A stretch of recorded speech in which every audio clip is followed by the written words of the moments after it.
La LFP met fin à l'affaire Álvaro Neymar. Rennes, Paris et Marseille fixés sur le tirage au sort de la Ligue des Champions et la liste de l'équipe de France pour la Ligue des Nations. On parle de tous ces sujets dans le journal de Made in Foot. La LFP a rendu son verdict. Aucune sanction pour Neymar ni pour Álvaro González. Les deux joueurs risquaient jusqu'à 10 matchs de suspension, mais faute de preuves suffisamment claires, la commission de discipline a décidé de ne pas les punir. Neymar accusait Álvaro González de l'avoir traité de singe pendant le match PSG-OM du 13 septembre dernier. Le défenseur espagnol se plaignait lui d'avoir reçu des insultes homophobes de la part du Brésilien. Cette décision de la LFP marque la fin d'un triste feuilleton qui aura duré plus de 2 semaines. À Lyon, le Brésilien Lucas Paqueta a été présenté à la presse hier soir. Le milieu offensif de 23 ans rejoint l'Olympique lyonnais pour les 5 prochaines saisons.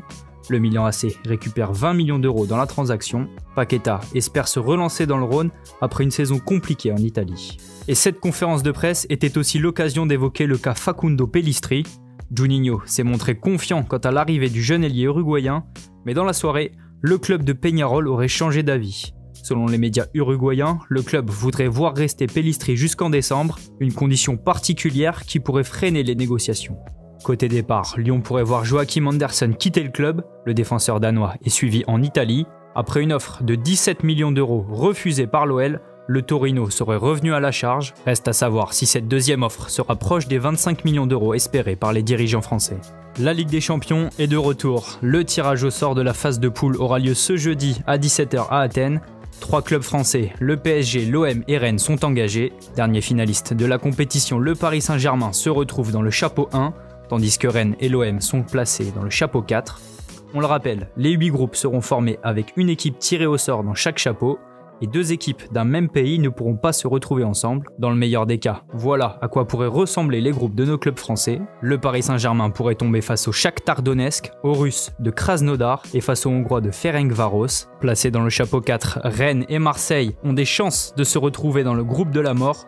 Par exemple, les hommes de Villas-Boas pourraient tomber avec le Real Madrid, Manchester City et Leipzig. La phase de groupe débutera le 20 octobre et se terminera le 9 décembre prochain.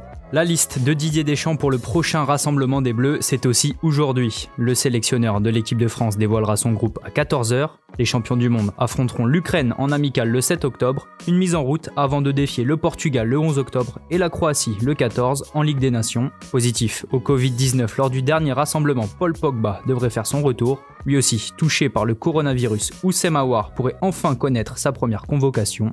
Enfin, le Rennais Eduardo Camavinga et le défenseur de Leipzig Dayot Upamecano pourraient rester dans le groupe France après leur première convaincante en septembre dernier.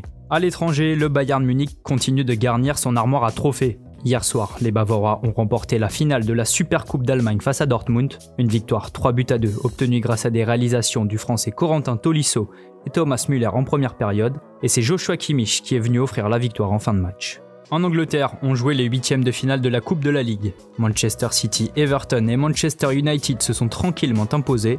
Les Citizens se sont facilement débarrassés de Burnley 3-0. Buteur sur coup franc, Paul Pogba a contribué à la victoire des Red Devils 3-0 face à Brighton. Enfin, Everton a battu West Ham 4-1 grâce à un triplé de Calvert-Lewin. Merci à tous de nous avoir suivis, n'hésitez pas à liker, commenter et partager. On se retrouve très bientôt pour un nouveau journal.